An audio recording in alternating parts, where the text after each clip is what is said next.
Ansh Kothary and this is my project. My project is the prosthetic hand.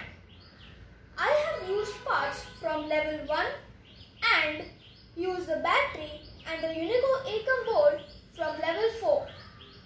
This is how it works.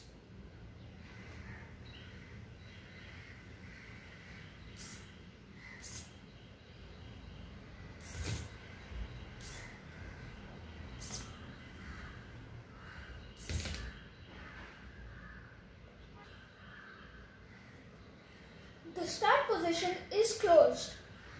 A button is pressed to open the hand. As soon as the button is released, the hand closes like this. The button is pressed, so the hand is open. As soon as it is released, it closes. This can be used for people who have their limbs amputated, hands amputated.